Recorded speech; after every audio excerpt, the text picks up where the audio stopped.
Is bottled water safer than tap water? Do you argue that it is? It's no, better? I wouldn't argue it's safer or not safer. Even Dr. Stephen Edberg, the person the Bottled Water Association told us to talk to, agreed. Bottled water is no better for you. The labels on the bottles do suggest they're special. Some show mountains or polar bears, but many of the names are wondrously misleading. You have to look at the fine print to find out that Everest water is not from Mount Everest, it's from here, Corpus Christi, Texas. Glacier Clearwater is not from a glacier. Its source is tap water from Greenville, Tennessee. Couldn't find any glaciers around here. Big selling Dasani, Aquafina, and 25% of all bottled water sold is just reprocessed tap water from cities around the country. One of Aquafina's sources is the Detroit River. In a statement on Friday, PepsiCo said, quote, "If this helps clarify the fact that water originates from public sources, then it's a reasonable thing to do." Coca-Cola's Dasani does the same thing, purifies and bottles public drinking water. We are now exposing an underbelly truth that is a big percentage of bottled water in this country is tap water. Doctor, can you talk about bottled water a little bit? Is that any safer, or how do we know?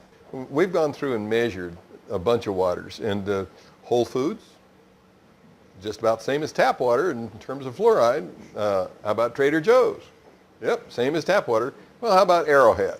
Same as tap water. So might as well just take a hose and fill up the thing, put a lid on it, and sell it. What do you think?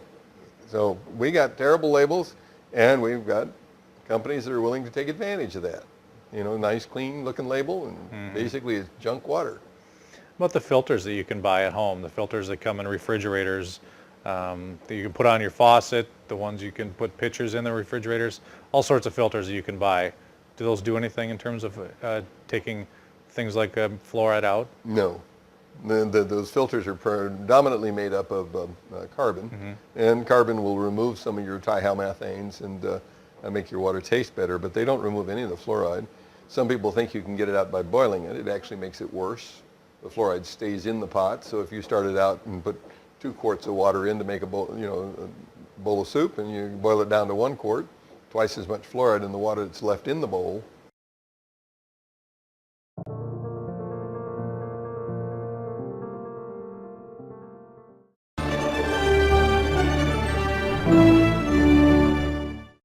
New worries tonight about the safety of America's water supply. In the first nationwide investigation of its kind, the Associated Press found that at least 41 million of us are drinking water that contains traces of prescription drugs. And now many are wondering, is our water safe?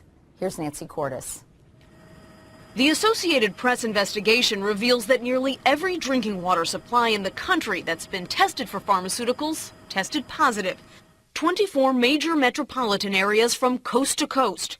What turned up? Trace amounts of everything from sex hormones to drugs for livestock, anti-seizure medications, prescription painkillers, even the antidepressant ingredient in Prozac. And you say, well, how did it get there? Well, without getting too graphic, all of us who take medication for one thing or another, we don't absorb all of it. It is excreted. It gets into the sewage system, into the water treatment plants. And then, because water treatment plants can't scrub it all out, if any of it, it just kind of dilutes on into the water system. How many water suppliers that you spoke to actually filter out pharmaceuticals? Virtually no water supplier we talk to will claim or can claim to entirely filter out pharmaceuticals because the treatment systems aren't designed to filter out pharmaceuticals. In Philadelphia, for example, scientists detected 63 different pharmaceuticals in the untreated watershed and 56 in the drinking water. Just a handful had been eliminated by filtration. The EPA doesn't yet even require water providers to test for them. Prescriptions have risen by 13% in the past 5 years to 3.8 billion a year, and Americans buy nearly as many non-prescription drugs. It all gets flushed through our bodies and into the water supply. We are a medicalized society, and I think it's important for people to recognize the kind of public health implications of this kind of medicalization. The concentration of drugs Americans are drinking is very low, like 1 part per billion. If you took a sugar cube and dissolved it in an Olympic-sized swimming pool, that would be just about a part per billion. For many chemicals, it may not be something to be concerned about. For some chemicals, they're actually designed to be active at very low concentrations like that. At the Stroud Water Research Center in Pennsylvania, they've examined links between waterborne drugs and the feminization of male fish. That said, I did a story about 4 years ago in which we found a river in Colorado, and now we know there are many rivers, in which the fish were turning from male to female. And the reason was because there was too much estrogen in the water. The natural female hormone was literally turning male fish into female fish, and the thinking was that this is a canary in a coal mine. So now the question is, what's the impact on humans? So what does it mean when a human drinks water that is contaminated with these same mixtures for decades? It's really unknown. If the risks are unclear, so are the solutions. Home filters aren't designed to remove all drugs, and bottled water often comes from the very same source as tap water. Nancy Cordes, CBS News, New York.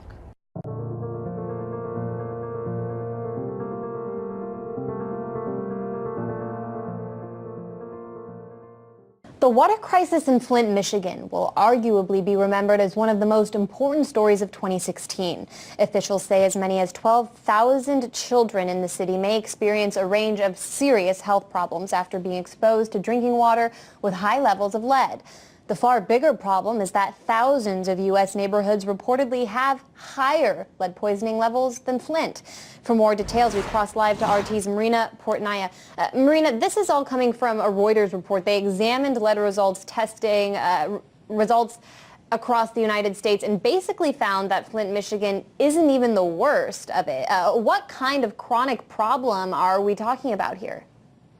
Well, Anya, we're talking about a significant problem that demands much more attention than it's getting. A Reuters investigation found nearly 3,000 U.S. areas with lead poisoning rates at least 2 times higher than the levels found in Flint, Michigan. According to Reuters, more than 1,100 U.S. communities examined had a rate of elevated blood tests at least 4 times higher than Flint. The U.S. neighborhoods with poisonous lead levels stretch from coast to coast. Neighborhoods in Pennsylvania, Texas, Ohio, and Maryland are burdened by some of the highest test levels of lead poisonings. Like Flint, Michigan, the most toxic areas are plagued by what's called legacy lead. But in some areas of Baltimore, the rates of lead poisoning reach an astounding 40%, according to Reuters. It would reportedly cost tens of billions of dollars to clean up all of the lead in America. Right now, there's barely enough money in the federal budget for lead testing. Unlike Flint, thousands of American communities have received little or no funding to combat the toxicity. According to reports, more than 500,000 U.S. children have tested for lead poisoning, and they are at or above the warning levels set by the CDC. And remind our viewers what kind of effect lead has on human health, particularly, we know, on young children whose brains are still developing.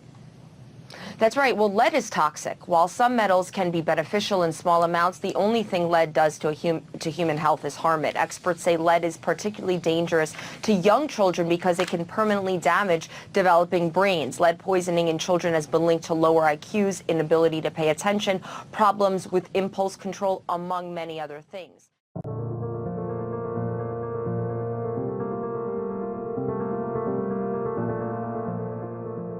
The new water ionizer helps remove pollutants effectively.